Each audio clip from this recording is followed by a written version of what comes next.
Episode 4. "I wish him luck," said Fudge, sounding bitter for the first time. "I've been writing to Dumbledore twice a day for the past fortnight, but he won't budge. If he'd just been prepared to persuade the boy, I might still be... well, maybe Scrimgeour will have more success."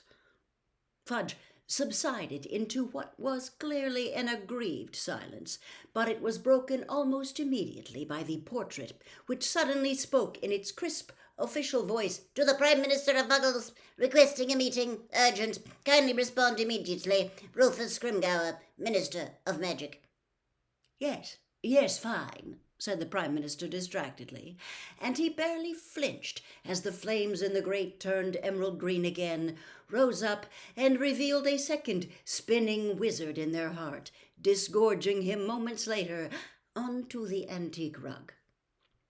Fudge got to his feet, and after a moment's hesitation the Prime Minister did the same, watching the new arrival straighten up, dust down his long black robes, and look around. The Prime Minister's first foolish thought was that Rufus Scrimgeour looked rather like an old lion. There were streaks of grey in his mane of tawny hair and his bushy eyebrows. He had keen, yellowish eyes behind a pair of wire-rimmed spectacles, and a certain rangy, loping grace, even though he walked with a slight limp. There was an immediate impression of shrewdness and toughness. The Prime Minister thought he understood why the wizarding community preferred Scrimgeour to Fudge as a leader in these dangerous times. "How do you do?" said the Prime Minister politely, holding out his hand. Scrimgeour grasped it briefly, his eyes scanning the room, then pulled out a wand from under his robes. "Fudge told you everything?" he asked, striding over to the door and tapping the keyhole with his wand. The Prime Minister heard the lock click. Yes," said the Prime Minister, "and if you don't mind, I'd rather that door remained unlocked." "I'd rather not be interrupted," said Scrimgeour shortly. "or watched," he added, pointing his wand at the windows so that the curtains swept across them. "Right, well, I'm a busy man, so let's get down to business. First of all, we need to discuss your security." The Prime Minister drew himself up to his fullest height and replied, "I am perfectly happy with the security I've already got. Thank you very much." "Well, we're not," Scrimgeour cut in.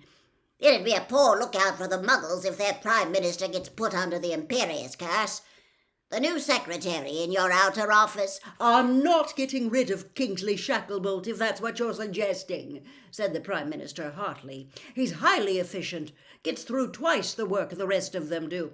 "That's because he's a wizard," said Scrimgeour, without a flicker of a smile. "A highly trained aura who has been assigned to you for your protection." "Now, wait a moment," declared the Prime Minister. "You can't just put your people into my office. I decide who works for me."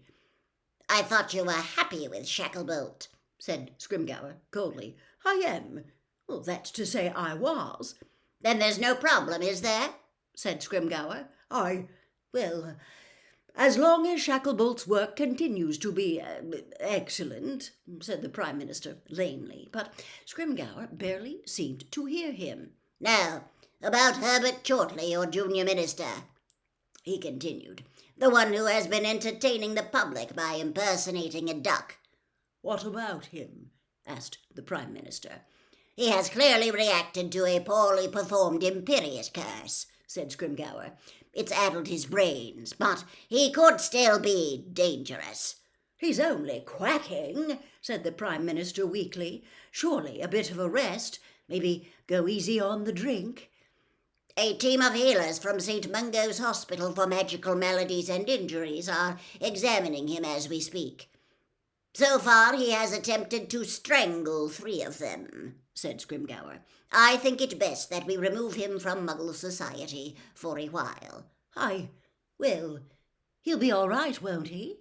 said the Prime Minister anxiously. Scrimgeour merely shrugged, already moving back toward the fireplace. Well, that's really all I had to say. I will keep you posted of developments, Prime Minister. Or, at least, I shall probably be too busy to come personally, in which case I shall send Fudge here. He has consented to stay on in an advisory capacity. Fudge attempted to smile, but was unsuccessful. He merely looked as though he had a toothache. Scrimgeour was already rummaging in his pocket for the mysterious powder that turned the fire green.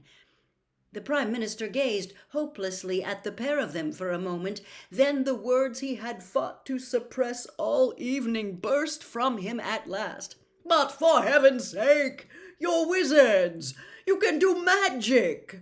Surely you can sort out, well, anything! Scrimgeour turned slowly on the spot and exchanged an incredulous look with Fudge, who really did manage a smile this time, as he said kindly, "The trouble is, the other side can do magic too, Prime Minister." And with that, the two wizards stepped one after the other into the bright green fire and vanished. Chapter 2. Spinner's End. Many miles away, the chilly mist that had pressed against the Prime Minister's windows drifted over a dirty river that wound between overgrown, rubbish-strewn banks. An immense chimney, relic of a disused mill, reared up, shadowy and ominous. There was no sound apart from the whisper of the black water, and no sign of life apart from a scrawny fox that had slunk down the bank to nose hopefully at some old fish-and-chip wrappings in the tall grass. But then, with a very faint, a slim, hooded figure appeared out of thin air on the edge of the river. The fox froze, wary eyes fixed upon this strange new phenomenon. The figure seemed to take its bearings for a few moments, then set off with light, quick strides, its long cloak rustling over the grass. With a second and louder, another hooded figure materialized. Wait! The harsh cry startled the fox, now crouching almost flat in the undergrowth. It leapt from its hiding place and up the bank. There was a flash of green light, a yelp, and the fox fell back to the ground, dead. The second figure turned over the animal with its toe. "Just a fox," said a woman's voice dismissively from under the hood. "I thought perhaps an aura. Sissy, wait!" But her quarry, who had paused and looked back at the flash of light, was already scrambling up the bank the fox had just fallen down. "Sissy! Narcissa! Listen to me!"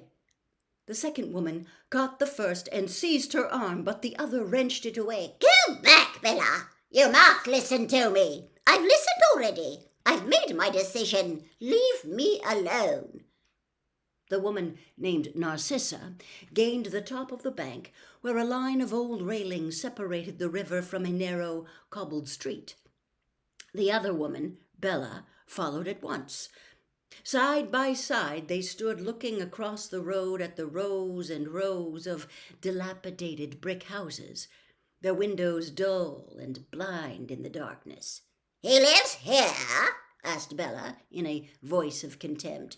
"Where? Here? In this muggle dunghill? We must be the first of our kind ever to set foot."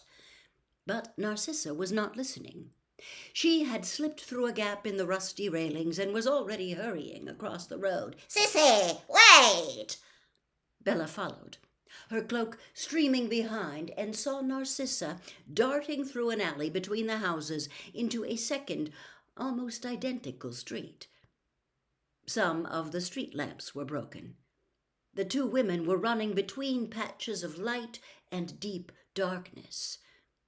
The pursuer caught up with her prey just as she turned another corner, this time succeeding in catching hold of her arm and swinging her around so that they faced each other. "Sissy, you must not do this. You can't trust him. The Dark Lord trusts him, doesn't he?